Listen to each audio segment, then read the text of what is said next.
Transfer operation করতে গিয়ে আপনাকে কিন্তু অ্যানাস্থাসিয়া দিয়ে মেরে ফেলার চেষ্টা করা হচ্ছে। এন্ডোস্কোপি করতে গিয়ে যদি আজকে মেরে ফেলানোর চেষ্টা হয় প্রশাসন কেডারকে, তাহলে কিন্তু সেটি হবে রাষ্ট্রের জন্য বড় ভুল। সংস্কার কমিটির পিছনে পতিত সরকারের কোন রকম প্রেতাত্মা কাজ করছে কিনা একটা মুখোমুখি অবস্থান তৈরি করে দিলেন। দ্বিমুখী আচরণ বললেন যে স্বাস্থ্য এবং শিক্ষা ক্যাডার থাকবে না, আবার বললেন যে 50% কোটা তাদের জন্য দেওয়া হবে। তিনি কি চান যে যারা আজকে কৃষিবিদ হিসাবে যোগ্যতা অর্জন করেছেন, যারা আজকে ভেটেরিনারি চিকিৎসক হিসেবে যোগ্যতা অর্জন করেছেন, যিনি ফিজিশিয়ান হিসেবে যোগ্যতা অর্জন করেছেন, তিনি সচিব হয়ে যাক, আর সচিব গিয়ে ডাক্তার হয়ে যাক?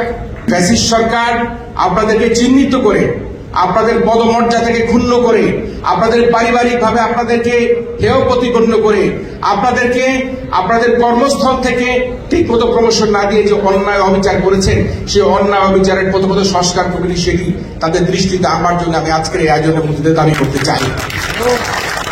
আপনারা প্রত্যেকেই ছিলেন আব্দুল্লাহ আবু সাইদ স্যার, তাই না?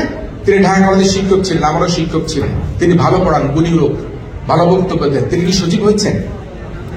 তাকে সচিব বানাবো আমরা, না তিনি তার প্রফেশনের যোগ্যতার স্বাক্ষর রাখবেন?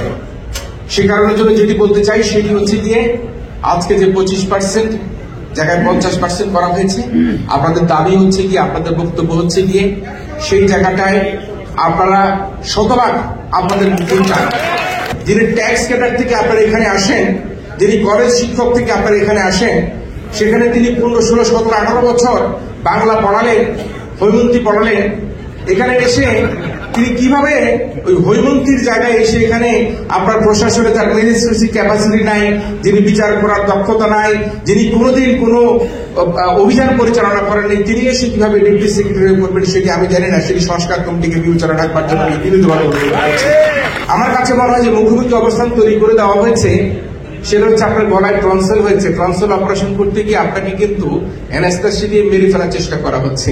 তা আমি মনে করি এই গলার অপারেশন করতে গিয়ে বা আপনার এন্ডোস্কোপি করতে গিয়ে যদি আজকে মেরে ফেলানোর চেষ্টা হয় প্রশাসন কেডারকে, তাহলে কিন্তু সেটি হবে রাষ্ট্রের জন্য বড় ভুল।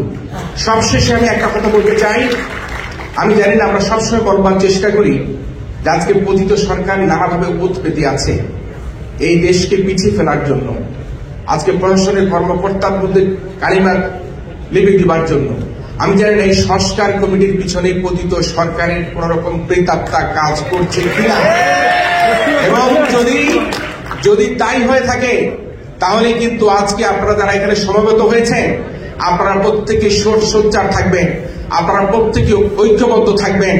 প্রয়োজনে আপনারা বৈষম্য শিকার গত 16-17 বছর হয়েছেন, প্রয়োজনে আরো বৈষম্য শিকার হবেন, কিন্তু আপনারা আপনাদের যা দাবি সেই দাবি আদায় আপনারা একত্রিত থাকলে আমি মনে করি এই পতিত সরকারের প্রেতাত্মারা যেখানেই থেকে এই সংস্কার কমিটির মধ্যে থাকুক, প্রশাসনে থাকুক, ডুব মেরে থাকুক, তারা কোনোদিনই কিন্তু আশ্রয় আর প্রশ্রয় পাবে না।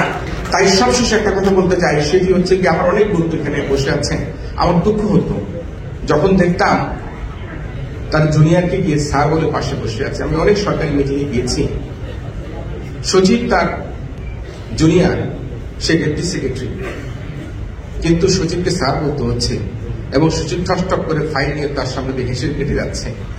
এই যে গত 15-16 বছরে যে অন্যায় অত্যাচার জুলুম করা হয়েছে প্রশাসনিক কর্মকর্তাদেরকে নিয়ে, যে অন্যায় অত্যাচার জুলুম করা হয়েছে আপনাদের নিয়ে, আমি আশা করব আগামী দিনে একজনও সরকারি কর্মকর্তা যাতে কোনো বৈষম্যের শিকার না হয়। এবং একই সাথে সর্বশেষ দাবি করব, এটি আপনাদের কারো পক্ষে যাক আর বিপক্ষে যাক, আমি দাবি করব যাদেরকে ইতিমধ্যে চাকরির মেয়াদ অল্প কয়দিন আছে তাদেরকে যে কোনো ক্যাপাসিটিতে দেশকে সার্ভিস দেবার জন্য, সুযোগ দেবার জন্য আমি অনুরোধ করব।